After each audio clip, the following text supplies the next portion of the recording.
Hello दोस्तों, कैसे हैं आप सभी। आई होप कि आप लोग अच्छे होंगे। इस वीडियो में हम जेएसएससी जेई के एग्जाम के बारे में डिस्कशन करने वाले हैं। ऑलरेडी एक दिन एग्जाम हो चुका है, एक शिफ्ट का एग्जाम हो चुका है 23 अक्टूबर को। उससे रिलेटेड कुछ क्वेश्चन भी आ गए हैं, तो एग्जाम से रिलेटेड कुछ इंपॉर्टेंट पॉइंट पे डिस्कशन करने वाले हैं। ठीक है, तो वीडियो को लास्ट तक देखिएगा। तो सबसे पहला चीज कि सभी लोग जिसका एग्जाम आगे के डेट्स में होना है वो अभी पहले वाले एग्जाम को लेकर काफी चिंतित है। कोई कोई बोल रहा है कि न्यूमेरिकल बहुत ज्यादा दे दिया था, कोई बोल रहा है कि ईएससी लेवल का क्वेश्चन था, बहुत टफ क्वेश्चन था। ठीक है, तो इससे क्या हो रहा है, इससे सभी लोगों में डेविएशन हो रहा है। इससे हो क्या रहा है इस एग्जाम में। ठीक है, जैसे अभी क्या हुआ 23 अक्टूबर को जिनका भी एग्जाम था वो सब आके बोल दिया कि ईएससी लेवल का क्वेश्चन है, बहुत टफ क्वेश्चन है, न्यूमेरिकल बहुत ज्यादा है, ऐसे क्वेश्चन है, वैसा क्वेश्चन है, ऐसे बोल रहे हैं। तो अपना जो भी लोग प्रिपरेशन कुछ कर रहे थे, जिनका रिवीजन कुछ ये पोर्शन करना था, वो अब छोड़ छाड़ के फिर से ईएससी वाले क्वेश्चन में चले गए हैं, फिर से न्यूमेरिकल वाले पोर्शन में चले गए हैं। ठीक है, देखिए कोई भी एग्जाम होता है, कोई भी अगर 100 क्वेश्चन एग्जाम का होता है तो उसमें से न्यूमेरिकल कुछ पोर्शन रहता ही रहता है, 20 से 30% न्यूमेरिकल रहता ही है। ये ऑब्वियस है कि सारे एग्जाम्स में होते हैं, इसमें कोई बड़ा चीज नहीं है। ठीक है, और कोई आपको बता दे कि 20 क्वेश्चन न्यूमेरिकल आया था, कोई 30 क्वेश्चन न्यूमेरिकल आया था, तो आप किस पे विश्वास करोगे। हो सकता है वो झूठ बोल रहा हो, या फिर चलिए मान लीजिए कि सच भी बोल रहा हो, लेकिन आप जिस हिसाब से प्रिपरेशन कर रहे हैं, ऐसे भी पहले भी पता था कि ये ऐसा नहीं है कि ये एग्जाम में बैठिएगा रट्टा मार के आप कर लीजिएगा। जब तक आपका कॉन्सेप्ट नहीं क्लियर होगा तब तक आप एग्जाम को में क्वालिफाई नहीं कर सकते हैं, एग्जाम में अच्छा नहीं कर सकते जाके। ठीक है, तो कॉन्सेप्चुअल क्वेश्चन है, अगर आप कॉन्सेप्ट जानते हैं, अगर आपने रिवीजन किया है, आपने उस सब्जेक्ट को अच्छे तरीके से पढ़ा है, तो जरूर पूछेगा, जरूर। मतलब आप एग्जाम में उसको बना सकते हैं, आप उसमें अच्छा कर सकते हैं।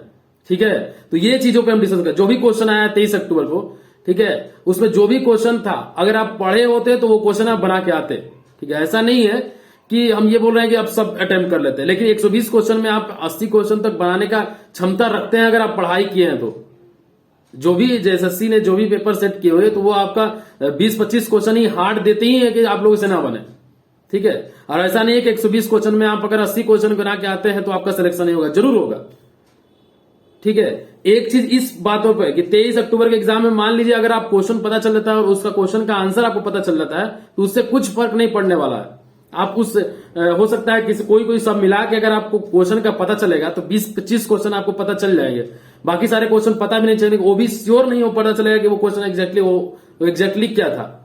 ठीक है, तो अब ये सब डेविएशन से बच के अगर आप पढ़ाई करते हैं, सिर्फ आप जो भी सब्जेक्ट्स हैं उसको उस पर आप कमांड बनाते हैं अपना, तो आपका ऑलरेडी अच्छा एग्जाम जाएगा और आप एग्जाम में अच्छा कर सकते हैं।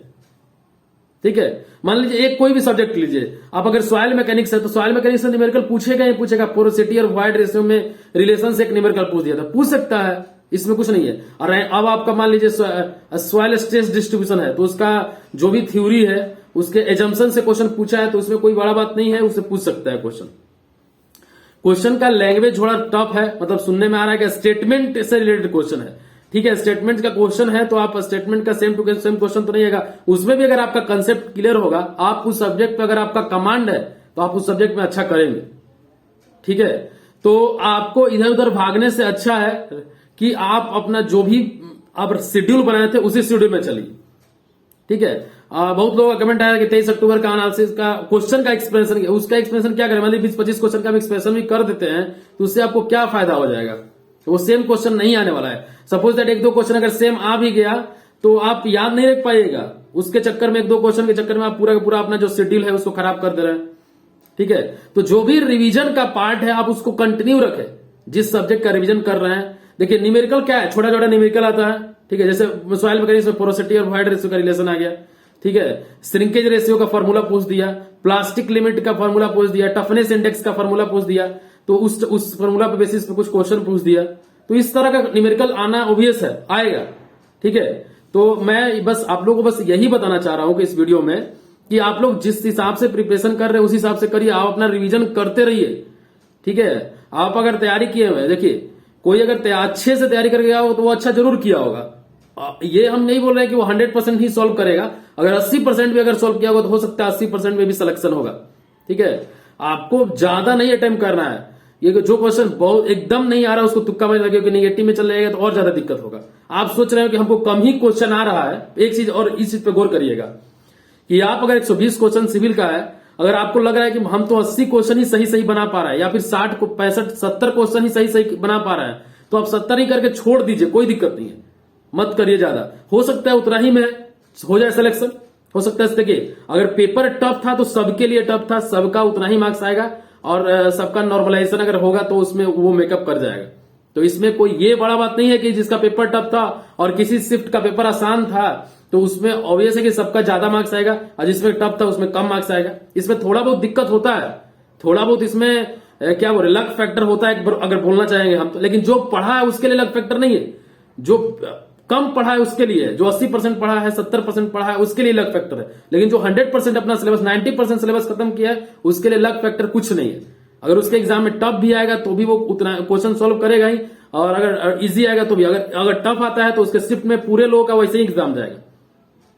ठीक है, तो आप एग्जाम का जो भी क्वेश्चन आ रहा है, हाँ एक बार देख लिए क्या क्वेश्चन आ रहा है। अब अगला को जो भी आएगा एग्जाम होगा, जिस भी डेट को एग्जाम है 28 को शायद सुन रहे हैं वो है, आज 25 तारीख है, 26 27 को या 28 को है। ठीक है, तो उस हिसाब से पता चलेगा कि अब इसका पैटर्न क्या था। तो ऐसा नहीं है कि हम अब सबको बोल दे न्यूमेरिकल तो हम न्यूमेरिकल ही चल रहे हैं। हम न्यूमेरिकल जब हम रिवीजन कर रहे हैं, जब हम सॉइल मैकेनिक्स पढ़ रहे हैं, तो ऐसा नहीं कि न्यूमेरिकल पार्ट को हम छोड़ रहे हैं। जो छोटा छोटा न्यूमेरिकल आ रहा है उसको तो हम कर ही रहे हैं, उसका तो हम रिवीजन कर ही रहे हैं, उसको भी बना रहे हैं। ठीक है, तो जिस शेड्यूल में आप हैं उसी शेड्यूल में बने रहिए। ऐसा नहीं है कि आप जो भी एग्जाम है उसको छोड़ के आप फिर से जो क्वेश्चन आपको आया उसी के अकॉर्डिंग आप प्रिपरेशन करने चले जाइए। ठीक है, पहले भी पता था, हम एक बार ये भी बोले झारखंड से ज्यादा क्वेश्चन नहीं आता, झारखंड जीके बहुत ज्यादा क्वेश्चन नहीं आता है, 2-3 क्वेश्चन ही आता है। ठीक है, बाकी ये सारा चीज हो गया। अगर आप रिवीजन किए हुए हैं शॉर्ट नोट्स का रिवीजन का भी वीडियो हम बनाए हुए हैं। ठीक है, पीडीएफ भी अवेलेबल है, जो पीडीएफ नहीं होगा जरूर कमेंट करके बताइए कौन सा पीडीएफ नहीं हम वो भेज देंगे। ठीक है, तो जिस हिसाब से आप प्रिपरेशन कर रहे हैं तो आप करते रहिए। जैसे आप मान लीजिए बिल्डिंग मटेरियल, तो बिल्डिंग मटेरियल में क्वेश्चन आया था कि ब्रिक में एल्यूमिना कितना % होता है। ठीक है, तो इस तरह का क्वेश्चन क्या है, ये तो पहले भी आप कर चुके हैं। ठीक है, तो ये सारे चीजें जो है वो आएगा ही आएगा। मान लीजिए अर्थवर्क एक क्वेश्चन कोई बोल रहा है कि एस्टिमेशन से आया था अर्थवर्क का क्वांटिटी कैलकुलेट करने के लिए, मतलब एक तरफ दोनों तरफ आपका ट्रेपेजॉइडल है उस तरह का सेक्शन दिया था, तो वो भी आप बना सकते हैं। ऐसा नहीं है, दोनों तरफ का एरिया निकाल के आप उसका मतलब एवरेज निकाल के और उसको हाइट से मल्टीप्लाई कर रहे हैं तो वॉल्यूम निकल जाएगा। ठीक है, प्रिज्माइडल फॉर्मूला से। तो ये सारा क्वेश्चन हम डिस्कस किए हुए हैं शॉर्ट नोट्स में, या फिर जो अपना एमसीक्यू बताया है उसमें भी किए हुए हैं। ठीक है, तो जितना भी क्वेश्चन आपका हो रहा है, जैसे इस वाले में बोला जा रहा है कि पेपर 1 थोड़ा सा इजी था, मतलब पिछले एग्जाम के कंपेयर में, और पेपर 2 टफ आ रहा है, सिविल का ईएससी लेवल का आ रहा है। तो देखिए ईएससी लेवल ऐसा कुछ नहीं होता है, ईएससी लेवल का आप क्वेश्चन उठाइएगा आप भी क्वेश्चन सोल्व कर सकते हैं। ईएससी मतलब ऐसा नहीं है, हाँ कुछ पोर्शन ऐसा है जिसको आप नहीं पढ़े उसको नहीं बना सकते हैं, लेकिन जो आप पढ़ लिए हैं तो ईएससी का भी क्वेश्चन आप बना सकते हैं। ईएससी आदमी लोग का इसलिए नहीं होता है कि वो सिविल में कमजोर है, इसलिए नहीं होता है कि वो सारे सब्जेक्ट में कमजोर होता है, इसलिए नहीं होता है। मतलब सिविल में वो मजबूत है और सब्जेक्ट में अगर कमजोर है तो इसलिए ईएससी नहीं होता। ठीक है, तो सिविल का कोई ईएससी का क्वेश्चन हो, चाहे गेट का क्वेश्चन, चाहे किसी का गेट में हो जाएगा टिपिकल न्यूमेरिकल टाइप का बहुत ज्यादा ये होता है, तो वो हम उसका बात नहीं कर रहे। इसमें शॉर्ट न्यूमेरिकल पूछेगा। ठीक है, आप जिस हिसाब से प्रिपरेशन कर रहे हो उसी हिसाब से करिए। ठीक है, क्वेश्चन का एक्सप्लेनेशन या फिर ये सब ग्रुप वगैरह में ज्यादा मत अपना टाइम वेस्ट करिए। जो भी टाइम है आप उसको कीमती तरीके से अच्छे तरीके से पढ़िए, जितना ज्यादा हो सके आप रिवाइज कर लीजिएगा, उतना ही एग्जाम में आप जाके अच्छा कर पाइएगा।